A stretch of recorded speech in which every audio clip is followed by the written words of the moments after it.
Hello, my name is Johnny. Welcome to another World War II 172 scale video. Today we're going to look at the U.S. tanker destroyer, the M-18 Hellcat. If you'd like, please subscribe, hit that notification bell, like, reply, and share. We've got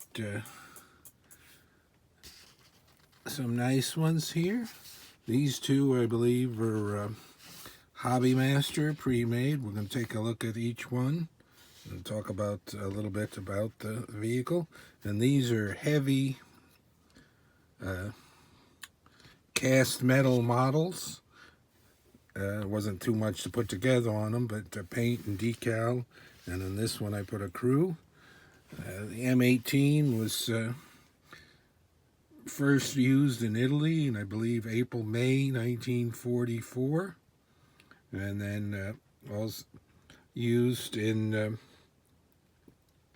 course, France and in Battle of the Bulge and into Germany, 44, 45. And they even used some of these, I believe, in the Pacific. I'm not sure if it was on any of the smaller islands, but I believe they used some in the battle in the Philippines when they landed there and the fighting there, 44, 45. And of course, this is one of the famed fastest vehicles. It could go 55 miles an hour and had very light armor and a nice 76 millimeter anti-tank gun, and also with the muzzle brake on it.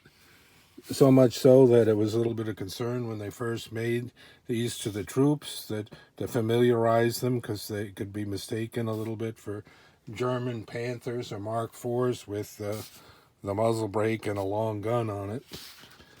Let's take a look here. Very heavy because of all that metal. Got some men in here.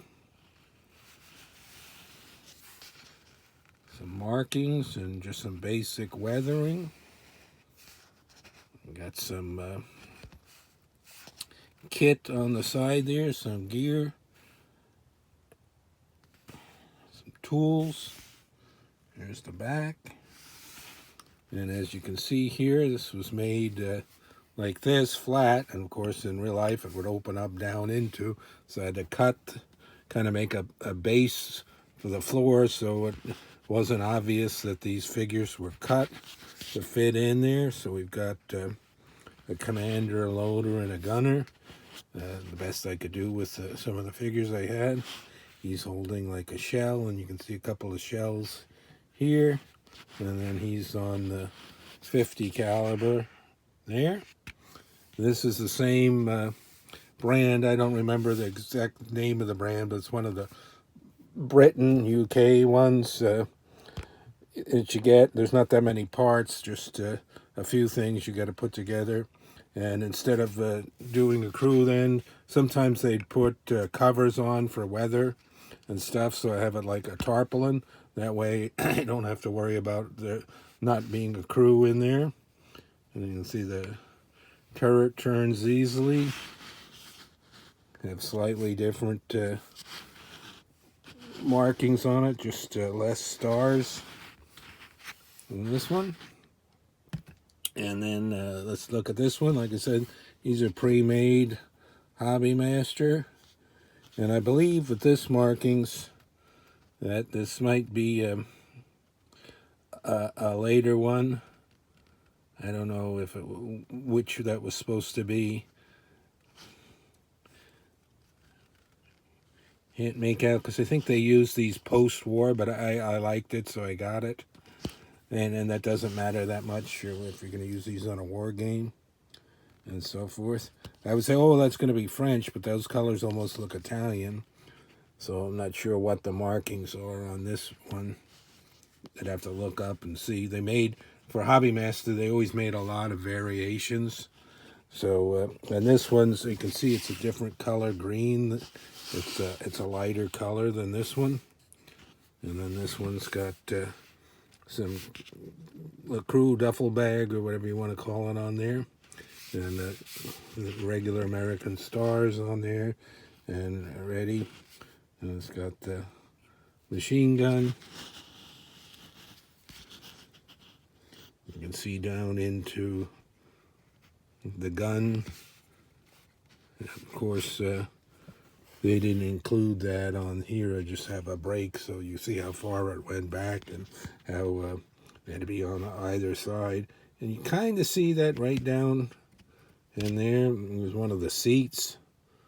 And there's another, the seat. See those two round circles, flat? The seats, and you can see the grading on the floor. So they did put detail down in there, even though you really can't see it. A nice...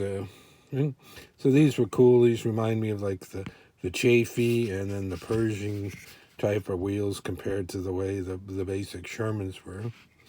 And I believe they used these post-war in Korea, and they might have even sold them to other countries. So that's the M-18 Hellcat. Very cool. There's accounts of these doing very well in the Battle of the Bulge, knocking out a lot of Panthers and Mark IVs, and their doctrine was, you know, to come in fast, attack, with surprise, and get out of there because they were not built for to withstand